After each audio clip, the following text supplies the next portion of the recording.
Il est exactement 7h sur l'ensemble du réseau synchronisé de Zik FM, Chimère Diop, Birahim Touré, bon réveil. Les titres de cette édition, 33 morts et plusieurs dizaines de disparus chez le dernier bilan de la bousculade meurtrière de Mouna en Arabie Saoudite. Des chiffres avancés par le chef du gouvernement à l'accueil hier des premiers pèlerins sénégalais. Les recherches se poursuivent pour retrouver près de 45 pèlerins encore portés disparus. Une passation de service devant huissier de justice est ce qui s'est passé à l'hôpital d'Al-Diam de Guédiawaye.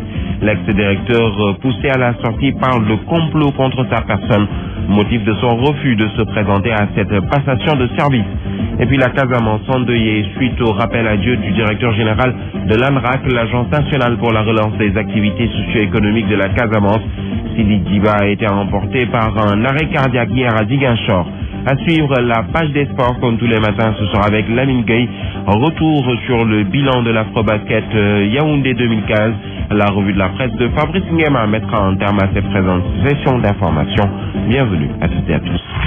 Voici Trafic News. L'actualité sur la première radio urbaine du Sénégal avec tout d'abord le nombre de pèlerins sénégalais morts lors de la bousculade à Mouna est officiellement de 33, sans compter 10 dépouilles non encore identifiées.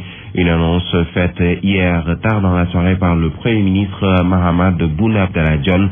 Le Premier ministre était hier à l'accueil des premiers pèlerins sénégalais. Selon le quotidien Le Soleil qui donne l'information et cite le Premier ministre, c'est par biométrie que les victimes sont identifiées. Nous y reviendrons. Sur le terrain, les recherches se poursuivent pour retrouver près de 45 Sénégalais qui étaient encore portés disparus. Recherche qui risque de piétiner si l'on en croit le site seneweb.com qui annonce que les étudiants sénégalais résidant en Arabie Saoudite sont obligés d'arrêter leurs recherches et pour cause. Sur les 17 qui s'étaient portés volontaires, 15 sont obligés de retourner à Médine pour la rentrée universitaire. Parmi les victimes, Awa Diaby, née le 10 décembre 1965, mère de 7 enfants, qui fait partie des pèlerines mortes à Mouna. Selon son mari résident à Dakar, le décès de sa femme a été confirmé par un certain Dibiba à la Mecque. La famille d'Awa Diaby sollicite l'État du Sénégal pour assister les familles qui ont subi des pertes en vies humaines à Mouna. C'est un reportage de Gorondak. Une photo du corps sans vie de son épouse, c'est tout ce qui lui reste d'elle. Alassane Sy. Vers 18h, Alassane même il a pris le portable, il a donné à une autre personne qui m'a appelé.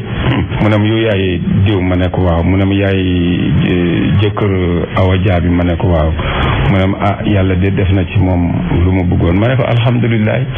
Dans la famille, on n'a pas encore fini de faire son deuil, loin de là. Alhamdulillah, sant nañ suñu borom. Waaye le problème xam nga képp ko xam ne dund day dee mais mbir bu mel ni bu amee autorité sénégalaise am war nañu taxawal ñi nga xam ne ñii ñàkk nañu seen jabar ñi ñàkk seen yaay ñi ñàkk seen baay ñu jéem leen leeral mbir mi ñu waxtaan ak ñoom ñu dalal seen xel. Awa Diaby, pas encore enregistré officiellement parmi les morts sénégalais de Mouna, et voilà qui à la limite révolte son mari et ses 7 enfants. Mais jusque là où je te parle, ma femme elle n'est pas figurée sur la liste. Man maa def sama enquête def lépp ba jot fu mu nekk dama jot ay photos sax fu mu tëdd. Âgée de 50 ans, Awa Diaby est partie à jamais et laisse derrière elle une famille meurtrie qui dit avoir besoin du soutien de ses amis et proches, mais surtout de la considération de l'État du Sénégal. Près de 400 pèlerins sénégalais souffrent en Arabie Saoudite dans l'attente d'un avion pour un retour au Bercail. Toujours le flou autour du nombre des victimes. Bilan plus que maigre de la mission saoudienne de Mankeur Ndiaye. Des ratés du Hajj associés aux difficultés socio-économiques du pays. Voilà qui rend quasi impossible la tentative du président Macky Sall à récupérer la victoire des Lions du basket à l'Afro-Basket 2015. C'est le commentaire du jour de Pape Charsila. Ça n'a jamais été aussi difficile d'être sénégalais qu'avec nos actuels dirigeants. Pour beaucoup, pas de sécurité ni de paix sociale sur l'étendue du territoire, encore moins à l'extérieur. Après une semaine en Arabie, que fait le chef de la diplomatie sénégalaise pour les pèlerins? Rien ou presque. Même pas garantir leur retour.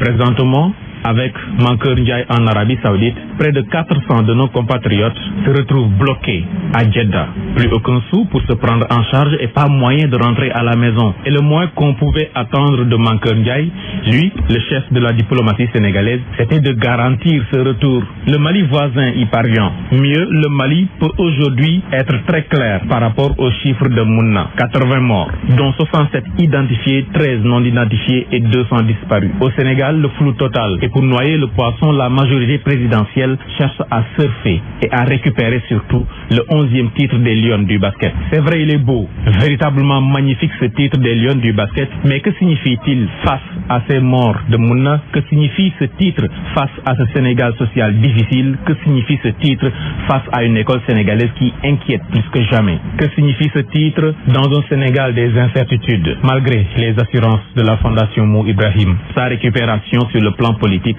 peut bel et bien avoir un effet boomerang pour Macky Sall et son régime, c'est-à-dire tout à fait le contraire de l'objectif visé.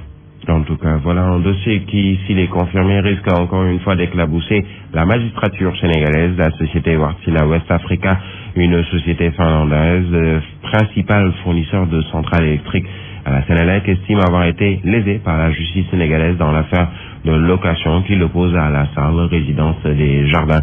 Selon la société qui va communiquer ce mardi sur cette affaire, des noms de hauts magistrats sont cités dans le dossier. Nous y reviendrons.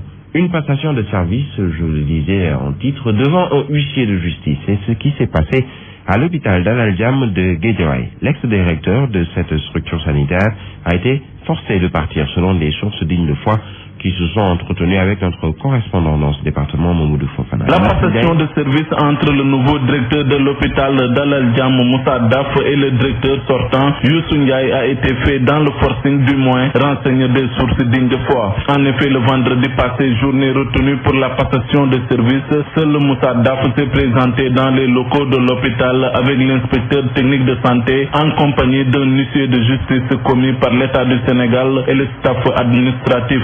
L'ex-directeur de Dalal Jam, selon un de ses proches, a toujours agité la thèse d'une cabale contre sa personne, laquelle serait l'œuvre de personnes tapées dans l'ombre au ministère de tutelle. Du coup, sa défenestration reste une pilule amère à avaler. Il l'a encore en travers la gorge.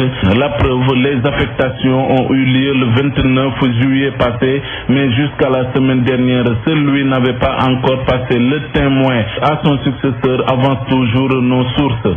Depuis lors, il est d'ailleurs injoignable. Pour en avoir le cœur net, nous avons tenté de le joindre, mais en vain. Rappelons que l'hôpital d'Al Diam est un établissement public de santé de niveau 3, mais avec l'ampleur des activités qui doivent y être menées et le niveau du plateau technique jugé sophistiqué selon nos sources, il peut bénéficier d'un statut spécial comme hôpital sous-régional.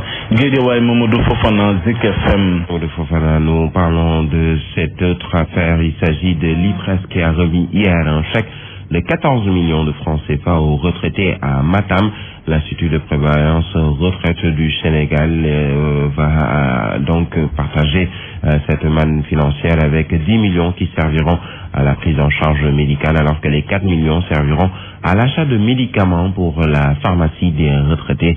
Correspondance, Mamoudou Potiba. C'est un ouf de soulagement pour les retraités de Matam. Ils ont reçu ce lundi un chèque de 14 millions de francs CFA, dont 10 millions pour leur prise en charge médicalisée à l'hôpital régional de Ourossogui et 4 millions versés à une pharmacie établie à Ourossogui. Mamadou Racine-Si, président du conseil d'administration de l'IPRES, justifie leur action. Notre mission, c'est de payer des pensions, mais nous avons estimé qu'une prise en charge de la santé et du bien-être de nos locataires était également une priorité essentielle pour l'institution. C'est pour ça que nous avons, depuis le lancement du plan Sésame, l'IPRES a joué sa partition et intégralement sa partition. Mamadou Racine-Si annonce également la création d'une unité mobile pour la bonne prise en charge des personnes âgées. Nous n'allons pas nous en arrêter là. Le médecin-chef l'a dit, nous allons mettre en place des unités mobiles chirurgicales pour se rendre, n'est-ce pas, à Ourossogui et dans toutes les autres régions bientôt pour procéder à des opérations ponctuelles. Et tout ça, ça va améliorer la prise en charge des retraités de l'institution, de manière générale des personnes du troisième âge. Le poste de santé des Agnam bénéficie également d'une allocation de 2 millions de francs CFA en guise de soutien. Petit Ba, Matam, Zik FM. l'actualité. Pour vous, sur la première radio urbaine du Sénégal, comme nulle part ailleurs. La Casamance endeuillée suite au rappel à Dieu du directeur général de l'Agence nationale pour la relance des activités socio-économiques de la Casamance, ANRAC. Sidi Djiba a été emporté hier par un arrêt cardiaque à Ziguinchor. Le défunt fut un membre de la famille chérifienne. Il participait à toutes les rencontres religieuses des petits-fils du prophète. Mohamed paix et salut sur lui. Ces témoignages sont de Chérif Boun Chamsidine Aïdara, porte-parole de la famille chérifienne de Ziguinchor. Il appelle tous les fils de la Casamance de s'en remettre à Dieu. Ces propos sont recueillis par Abdourahmane Diallo. Oui, une triste nouvelle. Je présente mes condoléances à tout le peuple sénégalais. C'est un directeur national, mais aussi à son excellence, M. Macky Sall, qui a eu confiance en lui confier cette direction qui est le développement aussi de la Casamance. Avant-hier, on était ensemble, c'est le roi d'Oussouy. Il devait même être là, je l'avais dans mon discours en haut, mais c'est quand j'ai appris la nouvelle que j'ai mis une croix. C'est un ami, c'est aussi un talibé de la famille chérifienne. Chaque fois, il est avec nous dans nos gamos et ziyaras. C'est triste, nous pleurons, nous continuons à pleurer. Et c'est ça qui a fait que nous avons demandé que les gens se retrouvent aussi pour prier. Souvent, on pense que ce qui est arrivé à la Mecque, c'est beaucoup.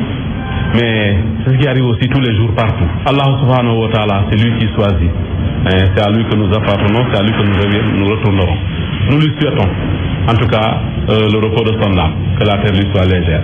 Un mois après le rappel à Dieu de Mamadou Gassama, le maire de la commune de Marsassoum, les conseillers de la collectivité locale du Diassin ont fait de Séni Mandian leur nouveau maire en faveur d'un vote qui s'est déroulé hier matin. Ce dernier s'engage en mettant à profit son expérience à traduire les attentes des populations de sa commune qui consistent pour l'essentiel à la réalisation d'infrastructures sociales de base liées à la santé, à l'éducation et aux routes, entre autres. Correspondance Ibrahim Diallo. Conseiller départemental Séni Mandian, puisque c'est de lui qu'il s'agit, est élu nouveau maire de la commune de Marsassoum en remplacement de Mamadou Gassama, décédé il y a maintenant un mois. Jusque-là, premier adjoint au maire, il est sorti vainqueur de cette élection avec 25 voix devant Sanadabo, son adversaire, qui en a récolté 13. Ce vote qui s'est déroulé dans une ambiance très calme faisait à l'avance de Séni Mandian de l'APR le mieux placé compte tenu de son appartenance au parti au pouvoir sur Sanadabo qui est élu conseiller sous la bannière du parti de Ali Haïdar. Polygame de son état, le successeur de Mamadou Gassama est lui aussi un enseignant qui a fait ses premiers pas en politique dans le Parti démocratique sénégalais où il a occupé le poste de coordinateur du Fonds national d'insertion des jeunes. Il s'engage en mettant à profit son expérience à traduire les attentes des populations de sa commune qui consistent pour l'essentiel à la réalisation d'infrastructures sociales de base liées à la santé, à l'éducation et aux routes entre autres. Sédhiou, Ibrahima Diallo, Zik FM. Voici Trafic Est, cet établissement élémentaire public n'est pas encore prêt à accueillir élèves et enseignants si l'ouverture a lieu à date échue. Reportage de Charmet Diansek. L'école Colobane 2 Nord risque d'être dans l'impossibilité d'accueillir ses élèves ce jeudi. Sa situation actuelle ne le permet pas. L'école est inondée, les salles de classe sont inondées, c'est une place d'eau, donc l'eau ne peut pas sortir normalement. Cet établissement scolaire de l'élémentaire garde la réputation d'être toujours la proie des eaux à chaque hivernage. Son directeur nourrit l'espoir qu'une solution sera vite trouvée dans les prochaines heures. Brillant. Ça va aller, ils ont l'habitude. Bientôt, ça va disparaître. Mais je crois quand même, si les associations des jeunes s'y mettent comme ils le disent, avec le climat qui va changer bientôt, je crois que quand même, la semaine prochaine, on peut démarrer les cours. Pour les parents, pas question de laisser leur progéniture aller rejoindre l'école dans ces conditions. Awagui. Nous ne pouvons pas laisser nos enfants aller à l'école avec une situation pareille. Les enfants qui sont âgés entre 7, 10 et 12, c'est nous-mêmes qui sommes obligés de les surveiller, voir s'ils ne sont pas tombés dans l'eau. Les membres du comité de gestion de cette école appellent le secours de l'État, mais surtout celui du maire de la commune de Rufisque-Est. Il faut que l'État apporte beaucoup de soutien pour pouvoir sortir ça. On attend mairie Albendoy pour qu'il nous aide à enlever cette eau-là. L'école Colobane 2 Nord, plus connue sous le nom de l'école Barak, est située dans la commune de Rufisque-Est. Elle compte 12 classes physiques pour un effectif de plus de 700 élèves. Elle est construite depuis 1986. Aujourd'hui, élèves et maîtres doivent donc emprunter des chemins difficiles avant d'y accéder. Charmet Diansek, Rufisque, Zik FM. L'accès à l'éducation a connu des avancées significatives, mais beaucoup de questions dans le secteur de l'éducation reste encore en suspens. Selon le président de la République, Macky Sall, a présidé hier après-midi le lancement de l'Institut de la francophonie pour l'éducation et la formation, institut dont Dakar abritera le siège. Les explications du chef de l'État au micro de Lady Mendo. L'accès à l'éducation ne saurait à lui seul suffire comme indicateur de progrès. D'autres questions tout aussi déterminantes pour ce progrès restent à résoudre. Questions liées à la qualité de l'éducation, la pertinence des apprentissages, l'adéquation formation-emploi, la formation des formateurs. Ce savoir, constamment, il doit être renouvelé, aussi bien dans son mode d'acquisition que dans ses méthodes de transmission. Je crois que nous avons là d'éminents pédagogues qui certainement apporteront toute leur expertise au développement de l'Institut francophone pour l'éducation et la formation. Pour 80 jeunes scouts, la formation c'était en entrepreneuriat à Popenguine. L'initiative est du mouvement des scouts du Sénégal. Ils étaient venus de toutes les régions du pays, excepté la Casamance naturelle, qui constitue simultanément le second pôle de formation. À l'issue de cette formation, des centres d'incubation seront créés dans le cadre de l'insertion pour accueillir les projets de ces stagiaires. Le ministère de la Jeunesse et de l'Emploi entend les accompagner dans cette insertion. Correspondance à Mbour, Papetier. Ils ont été 80 stagiaires à recevoir ce week-end à Popenguine leur parchemin sanctionnant une formation de 5 jours en entrepreneuriat. Ils, ce sont des jeunes du mouvement scout du Sénégal. Elhadj Samb, commissaire national chargé de la formation du mouvement national des scouts du Sénégal. Nous sommes dans un processus. Ce qui va venir après, c'est le dispositif insertion, mais ce dispositif passera nécessairement par la rédaction de projets venant de nos différents séminaristes. Et ensuite, on va faire une sélection et créer 3 centres d'incubation, parce que vous n'avez pas sans savoir que nous sommes en formation suivant 2 pôles, le pôle de Popenguine et le pôle de Ziguinchor. Et aussi, on a identifié dans le cadre de cette formation-là des projets communs, régionaux. Les autorités étatiques encouragent cette initiative à l'ère de l'auto-emploi et s'engagent dans le suivi. Gabriel Luciano Prera est le secrétaire général du ministère de la Jeunesse, de l'Emploi et de la Construction citoyenne. Aujourd'hui, le choix de l'État, c'est l'auto-emploi. L'auto-emploi suppose que d'abord, il faudrait que celui qui veut se lancer lui-même, il puisse entreprendre. Pour entreprendre, il faut avoir des fondamentaux. Cela nous réconforte en tant que ministère en charge de la jeunesse, mais aussi en tant que ministère en charge de l'emploi. Nous les encourageons, mais c'est également prendre des engagements fermes, en tout cas de les accompagner dans le suivi de cette formation. À souligner que cette formation est suivie d'une autre portant sur le secourisme. Actu Sport.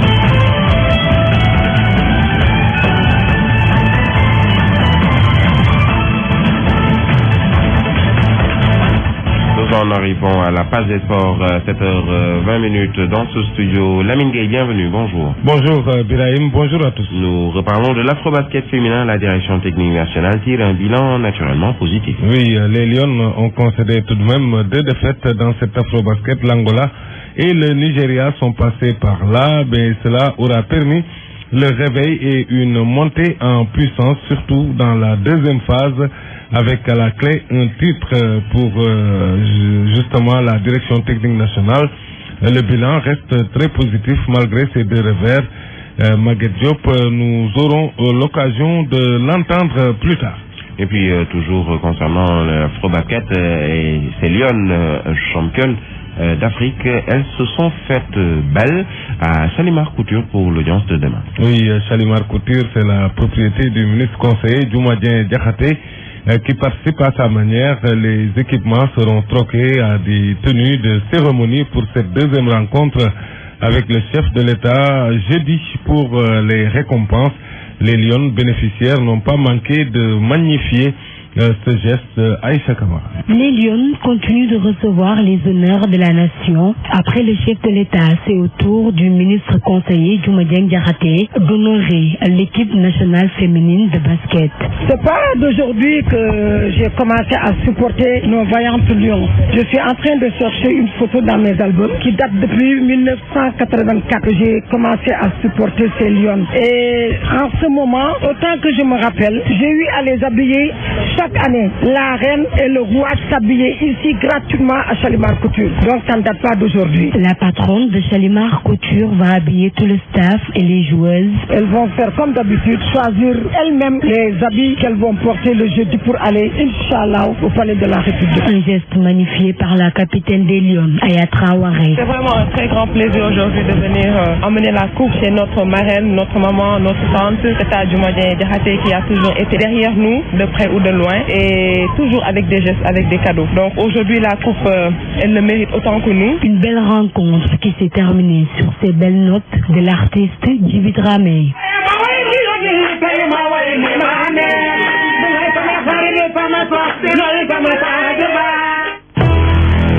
Ouais, il faut gagner pour avoir tout cela.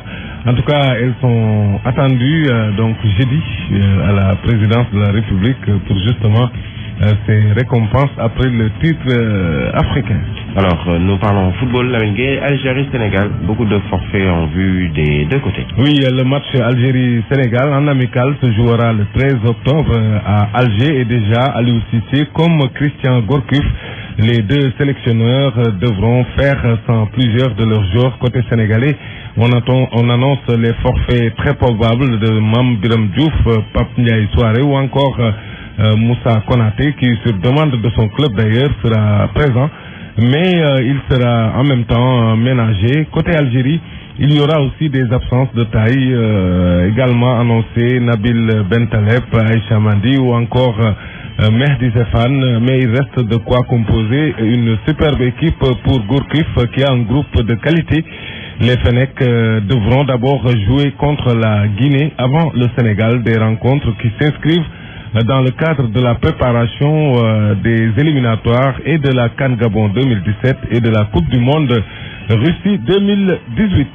Alors, parlons du Grand Serigne de Dakar dans la commission qui doit juger Sepp Blatter et Michel Platini. Et oui, et là, nous abordons l'affaire FIFA et c'est l'agence de presse sénégalaise qui donne l'info en citant un communiqué de l'entourage de Abdoulaye Martin Diop qui est déjà à Zurich.